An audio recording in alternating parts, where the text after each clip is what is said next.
Students, आज हम next chapter शुरू कर रहे हैं सिविक्स में संस्थाओं का कामकाज यानी वर्क ऑफ इंस्टीट्यूशन। तो पहले तो ये पता होना चाहिए कि ये संस्थाएं होती क्या है, कौन कौन सी संस्थाएं होती हैं जो अपना कार्य करती हैं।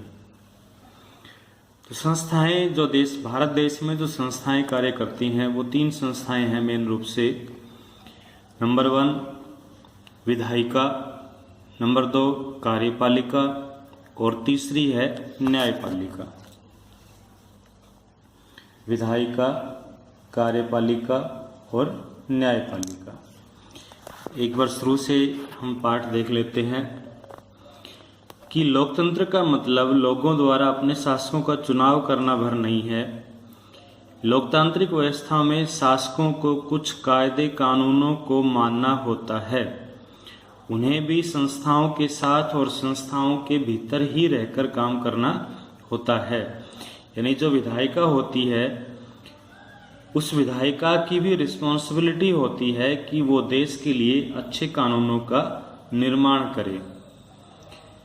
यह पाठ लोकतंत्र में संस्थाओं के कामकाज से संबंधित है और इसमें हम समझने का प्रयास करेंगे कि हमारे देश में किस तरह महत्वपूर्ण फैसले करके उन्हें लागू किया जाता है।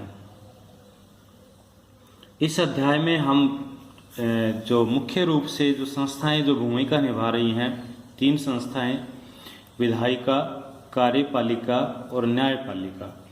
तो पहले इन संस्थाओं के बारे में हम क्लियर कर लेते हैं कि क्या होती हैं ये संस्थाएं। विधायिका, विधायिका का मतलब होता है कि एक कानून बनाने वाली संस्था होती है जिसके अंदर हमारी संसद और विधानसभा, यानी अगर विधानसभा की बात करें तो एक पर्टिकुलर राज्य में वो कार्य करती है और संसद के जो 2 सदन होते हैं वो पूरे देश में कार्य करते हैं। यानी भारत एक संघ शासित राज्य है।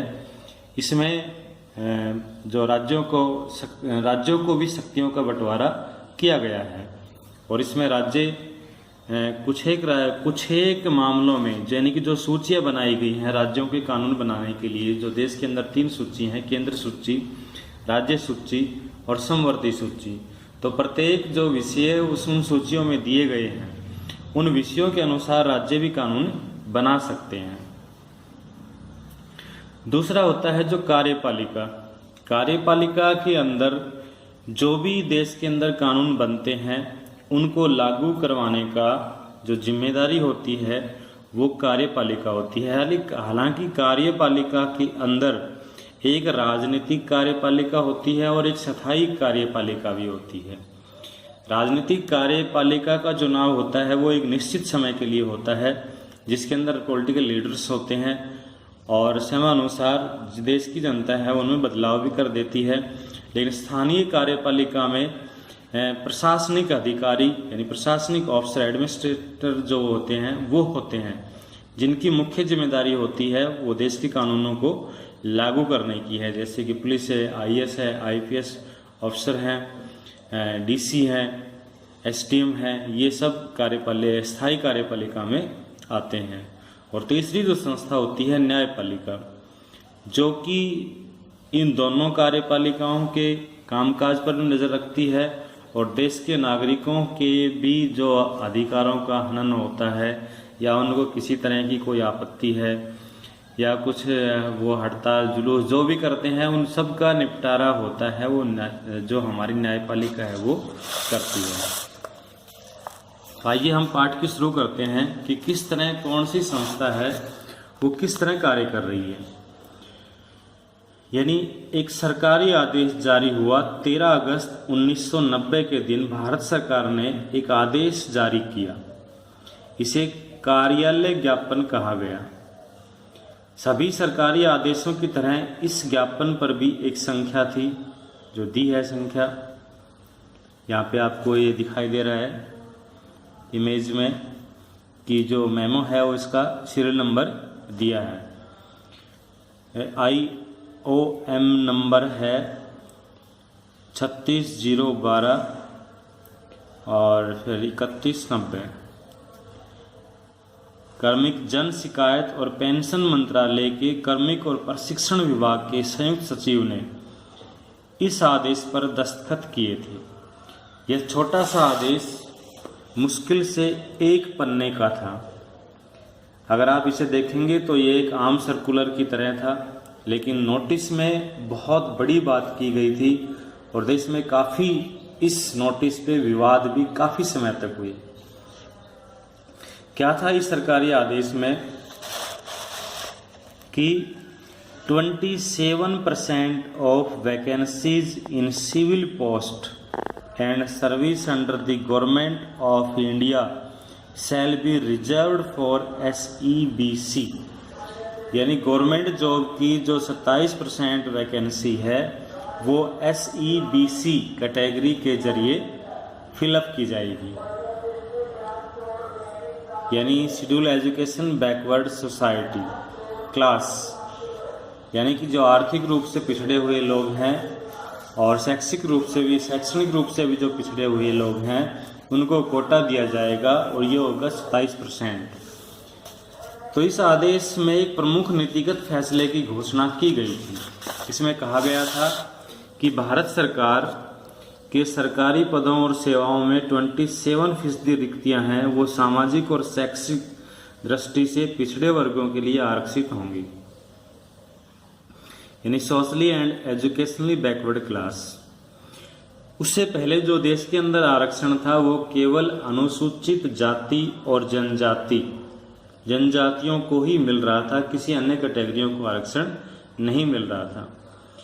लेकिन इस आदेश को जारी करने वाले, यानी एक ऑफिशियल मंत्रालय ही इस आदेश को जारी नहीं कर सकता था। इस आदेश को जारी करने में भारत सरकार यानी प्रधानमंत्री की भूमिका अहम थी। इस ज्ञापन को जारी करने का फैसला जिसने किया, अकेले उस व्यक्ति ने भी बड़ा फैसला नहीं किया होगा। वह अपने मंत्री द्वारा दिए गए निर्देशों को लागू करने वाला एक अधिकारी था और जिस डिपार्टमेंट ने ये लागू किया था, यानी प्रशिक्षण विभाग अथॉरिटी ने जिस निर्णय को इम्प्लीमेंट करने की जिम्मेदारी उस अधिकारी को दी थी, उस मंत्रालय ने भी इस आदेश को जारी करने की घोषणा नहीं की होगी। तो फिर ये आदेश जारी कैसे हुआ? तो अब एक बार फिर इन बिंदुओं पर नजर डालते हैं। सीधी सी बात है कि इस आदेश को सबसे पहले हमारी विधायिका में यानी रिकमेंड किया गया होगा। हमारी विधायिका में इस जो ये आदेश है दे रखा है, इस आदेश को ने लीगल ऑर्डर को सबसे पहले रिकमेंड किया होगा, न कि लागू करने की बात कही गई होगी। रिकमेंडेशन दी होगी किसी विशेष विभाग ने। यानी यह आदेश था एक लंबे घटना चक्कर का परिणाम था। भारत सरकार ने 1979 में दूसरा पिछड़ी जाति आयोग गठित किया था और इसकी अध्यक्षता की थी बीपी मंडल ने। इसी के कारण इसे आमतौर पर मंडल आयोग भी कहा जाता था।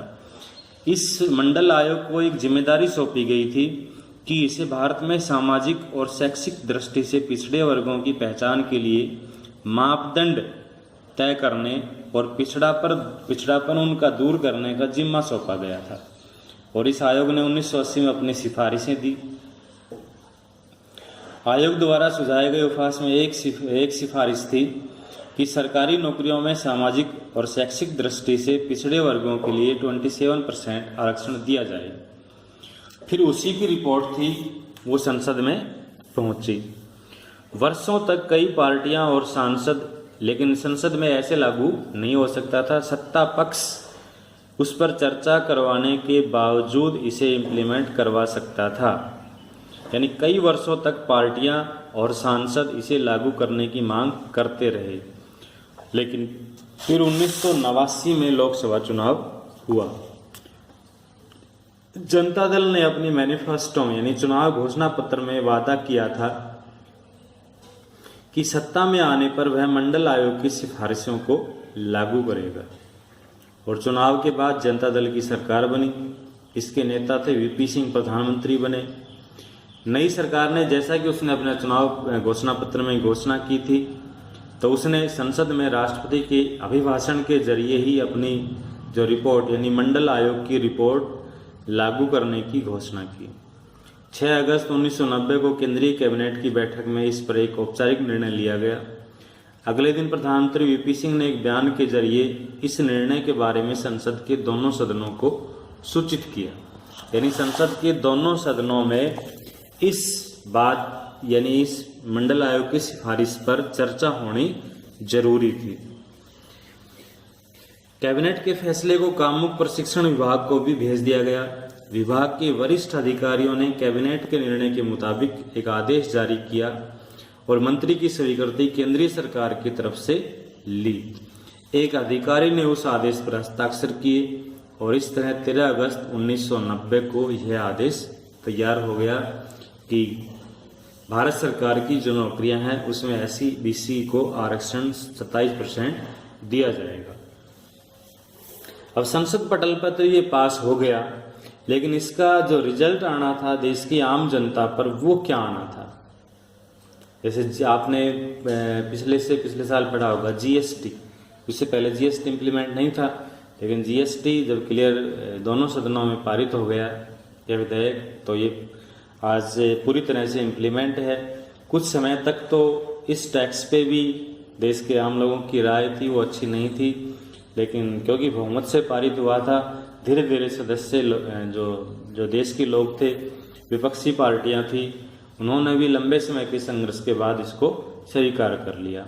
तो इसी तरह मंडल आयोग की सिफारिश भी कुछ महीनों तक देश की सबसे चर्चित मुद्दा रहा। सभी अखबार पत्रिकाओं में इस मुद्दे पर तरह तरह के विचार आए, बहस चली, जवाबी प्रदर्शन हुए, कुछ हिंसक भी थे। इससे नौकरियों के हजारों अवसर प्रभावित होने वाले थे, इसलिए लोगों की बहुत तीखी प्रतिक्रिया आ रही थी। कुछ लोगों का मानना था कि भारत में विभिन्न जातियों के बीच असमानता के कारण ही नौकरियों में आरक्षण जरूरी है, जबकि दूसरे पक्ष के लोगों का मानना था कि जो पिछड़े वर्ग के नहीं हैं उनके अवसर इस आयोग के कारण, इस आयोग की सिफारिशों के कारण जो लागू होने जा रही थी वो छिन जाएंगी। अधिक योग्यता होने पर भी उनको नौकरियां नहीं मिलेंगी, क्योंकि शैक्षणिक क्वालिफिकेशन का जो क्राइटेरिया था वो भी घटाया जा रहा था। तो सीधी सी बात है, बिना योग्यता वाले व्यक्ति भी इनके जरिए आरक्षण पा लेंगे और उनको नौकरी में स्थान मिलेगा। फिर इस विवाद का निपटारा किसने किया? आप जानते हैं कि सरकारी निर्णय से विवादों का निपटारा है वो सर्वोच्च न्यायालय और उच्च न्यायालय करते हैं। इस आदेश के विरोधी कुछ लोगों और संस्थाओं ने अदालतों में कई मुकदमे दायर किए। उन्होंने अदालत में इस आदेश को अवैध घोषित करके लागू होने से रोकने की अपील की। भारत के सर्वोच्च न्यायालय ने सभी मुद्दों को एक साथ जोड़ दिया और इस मुद्दे को इंदिरा साहनी एवं बनाम भारत सरकार मामला कहा गया। सर्वोच्च न्यायालय ने देश के सबसे 11 वरिष्ठ न्यायाधीशों ने दोनों पक्षों की दलीलें सुनी और उन्होंने 1992 में बहुमत से फैसला किया कि भारत सरकार का यह आदेश अवैध नहीं है। और लेकिन सर्वोच्च न्यायालय ने सरकार से उनके जो मूल आदेश था उसमें कुछ संशोधन करने का कहा।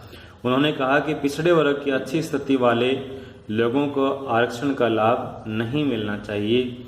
उसी के मुताबिक 8 सितंबर 1993 को कार्मिक और प्रशिक्षण मंत्रालय ने एक और आदेश जारी किया। यह विवाद सुलझ गया और तभी से इस नीति पर इम्प्लीमेंट किया जा रहा है, यानी इस आरक्षण को वैध करार दे दिया गया।